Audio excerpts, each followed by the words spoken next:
اللہ تبارک و تعالیٰ کے ذکر کو روکنے والے لوگ، کچھ لوگ ایسے ہوتے ہیں جو علم سے دور ہوتے ہیں، جو اللہ تبارک و تعالیٰ سے سچی محبت نہیں کرتے۔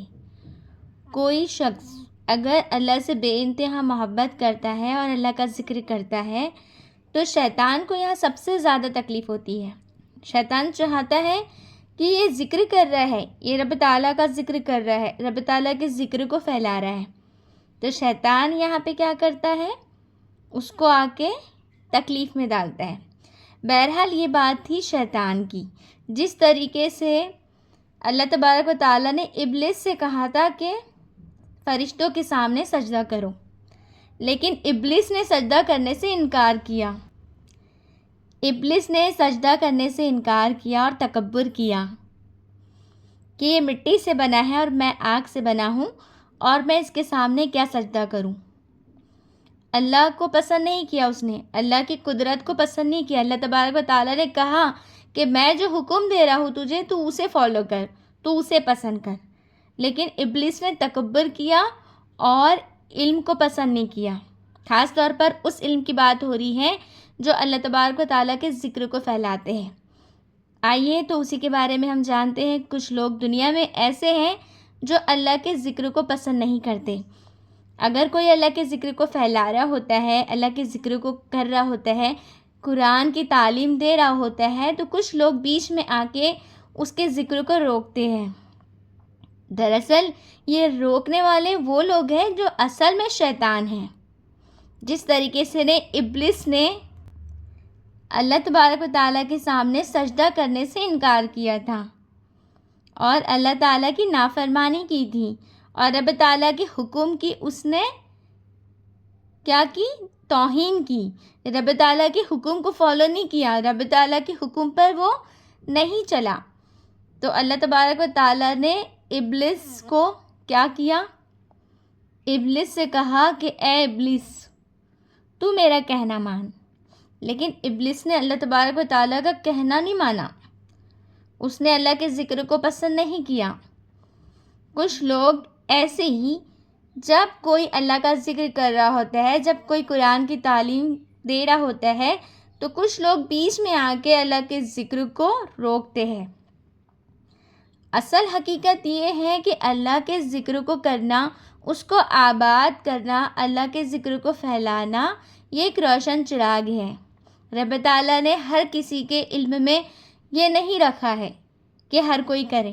اللہ تبارک و تعالیٰ انہیں ہی دیتا ہے جو اللہ تعالیٰ جسے پسند کرتا ہے، اور رب تعالیٰ جسے چاہتا ہے اسے ہی علم کی توفیق دیتا ہے۔ اکثر لوگ کیا کرتے ہیں کہ علم کو سمجھ نہیں پاتے، کس طریقے سے علم کو ہمیں سمجھنا ہے۔ علم کیا ہے؟ علم وہ چیز ہے جو ہمیشہ ہمیں ہماری روح تک اور ہمارے حیاتی طیبہ زندگی تک جتنی ہے اسے پھیلانا ہے۔ اس سے دشمنی نہیں کرنی ہے، اسے پھیلانا ہے۔ قرآن کو سمجھنا ہے، سمجھنے کا مطلب قرآن پر عمل کرنا۔ لیکن کچھ لوگ اس طریقے سے ہاتھ دھوئے بیٹھے ہیں کہ کس طریقے سے کسی کے علم کو روکنا، کوئی اللہ کا ذکر کر رہا ہے تو کیسے اسے پریشان کرنا۔ تو لوگ ہیں، بہرحال کچھ لوگ کرتے ہیں، کسی کو بہت برا لگ رہا ہوتا ہے کہ رب تعالیٰ کا ذکر ہو رہا ہے، اللہ کا ذکر ہو رہا ہے، تو شیطان ہے جو چاہتا ہے کہ اللہ کا ذکر نہ ہو۔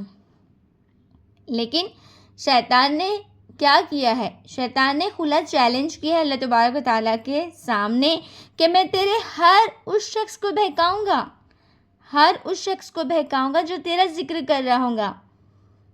اور اللہ تبارک و تعالیٰ نے کہا میرا ہر وہ نیک بندہ میری طرف آئے گا، تو اسے کتنا بھی بہکا وہ میری طرف ہی ہوگا۔ اب آئیے ہم بات کرتے ہیں اللہ تبارک و تعالیٰ کی خوبیوں کے بارے میں۔ بے شک وہ رب کعبہ ہے، رب رحمان ہے، رحیم ہے، جل جلال ہے اور الستار ہے، رحمان ہے، سب سے محبت کرنے والا رب ہے۔ جو رب اپنے بندے کو محبت کرتا ہے وہ کبھی بھی ڈرتا نہیں ہے، وہ ہمت والا ہوتا ہے اور اس کی ہمت سب سے بڑی ہوتی ہے، کیونکہ اس کے پاس سب سے بڑی طاقت اللہ کی طاقت ہے۔ جو طاقت اسے اللہ کی یاد دلاتی ہے، جو طاقت اسے اللہ کے دین کو پھیلانے کے لیے اس کے ساتھ ہوتی ہے، یہ سب سے بڑی طاقت اس کی ہوتی ہے۔ شیطان چاہتا ہے کہ کہاں یہ رب کا ذکر کر رہا ہے، لیکن اللہ تعالیٰ پھر اسے اپنی طرف کھینچتے ہیں۔ کیوں؟ کیونکہ وہ رب کا ذکر کر رہا ہوتا ہے۔ تو ہوتا کیا ہے، اللہ تبارک و تعالیٰ ان لوگوں کو پسند کر رہا ہوتا ہے جو دعائیں کر رہے ہوتے ہیں، جو اللہ کا ذکر کر رہے ہوتے ہیں، جو اللہ کی محفلیں سجاتے ہوں، جو آن لائن میں کام کر رہے ہو، جو آف لائن میں بھی کر رہے ہو۔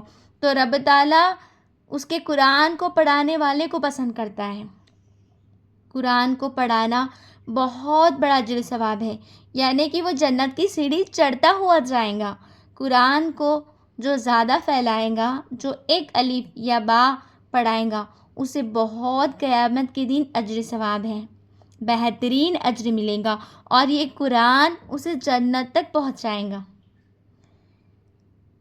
قرآن پڑھانے کا ثواب بھی زیادہ ہے، قرآن سننے کا ثواب بھی زیادہ ہے، قرآن کو چھونے کا ثواب بھی زیادہ ہے، قرآن کو کسی کو گفٹ کرنا بھی ثواب ہے، قرآن کو دیکھنا بھی ثواب ہے، چومنا بھی ثواب ہے۔ تو اللہ کے ذکر میں تو فائدہ ہی فائدہ ہے، لیکن شیطان چاہتا ہے کہ کہاں اللہ کا ذکر ہو رہا ہے، کہاں کوئی اللہ کا ذکر کر رہا ہے، میں اسے کیسے پریشان کروں۔ تو شیطان پھر وہاں پر آتا ہے۔ تو ہمیں ہمیشہ پڑھنا ہے لا حول ولا قوت الا باللہ العلی العظیم۔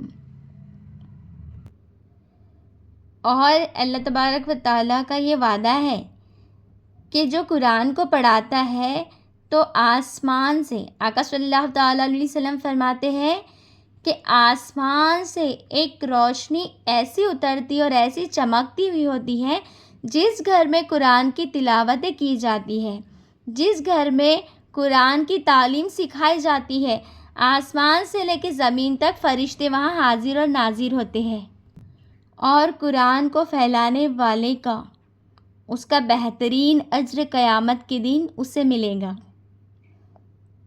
اس کا یہ راستہ، کیونکہ یہ اس کا راستہ اپنا راستہ نہیں ہے، یہ رب تعالیٰ کا دیا ہوا راستہ ہے، جو وہ اس راستے پر چلنے کے لیے کھڑا ہے۔